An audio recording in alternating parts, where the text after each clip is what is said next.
আসসালামু আলাইকুম সুপ্রিয় দর্শক এবং খামারিগণ, আশা করি সকলে ভালো আছেন। আমি মোহাম্মদ মাসুম বিল্লাহ আজকে আপনাদের একটি নতুন এবং অনেকের প্রয়োজনীয় একটি বিষয়, গরু ছাগলের কৃমিজনিত সমস্যা কি কি হয় এবং প্রতিকার কি কি করা যায়, প্রতিরোধ কি সে বিষয়ে আলোচনা করব। গরু ছাগলের কৃমিজনিত সমস্যাগুলা প্রাণীর স্বাস্থ্য এবং উৎপাদনে গুরুতর প্রভাব ফেলে। আসুন কী কী লক্ষণ পাওয়া যায়, গরু ছাগলের কৃমির হওয়ার কী কী সমস্যা দেখা দেয় সে বিষয়ে আলোচনা করি। প্রথম হলো ওজন কমে যাওয়া। কৃমি পেটের খাবার থেকে পুষ্টি শুষে নেয়, ফলে প্রাণীর ওজন কমে যায়। রক্তশূন্যতা, বিশেষ করে হুকওয়ার্ম ও ফ্যাসিওলার লিভার ফ্লুক রক্ত শুষে নেয়, ফলে রক্তশূন্যতা হয়। চোখের নিচে পাতা বা গলার নিচে সাদা হালকা দেখায়। কৃমি হলে ডায়রিয়া বা পাতলা পায়খানাও হয়। অন্ত্রে কৃমি সংক্রমণে হজমের সমস্যা হয়, ফলে ডায়রিয়া দেখা দেয়।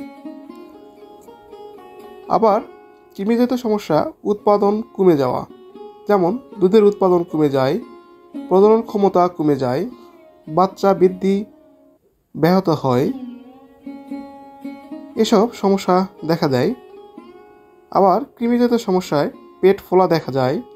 ছাগলে বেশি গ্যাস তৈরি হয় কৃমির কারণে, পেট ফোলা ভাব দেখা দেয়। কৃমিজাত আরেকটি সমস্যা হলো কোট লোম বা গায়ের লোম খারাপ হয়ে যাওয়া, লোম রুক্ষ বিবর্ণ হয়ে পড়ে। এছাড়াও কৃমির কারণে চর্মরোগ বা ত্বকের সমস্যা তৈরি হয়। কোনো কোনো কৃমি ত্বকে অ্যালার্জি সৃষ্টি করতে পারে, সেজন্য আপনার কৃমির কারণে চর্মরোগ অনেক সময় দেখা দেয়। তাহলে আমরা জানলাম কৃমি হলে কি কি ক্ষতি হয়। কৃমি প্রতিরোধ ও করণীয় কি করবেন? নিয়মিত কৃমিনাশক ওষুধ খাওয়াবেন।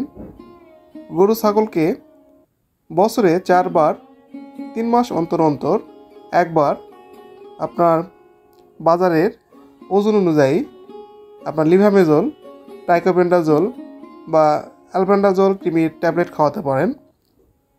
এছাড়াও আপনার ওজন ভেদে ডাক্তারের পরামর্শে আইভারমেকটিন ইঞ্জেকশন অথবা নাইট্রোডেক্স ইঞ্জেকশন করতে পারেন।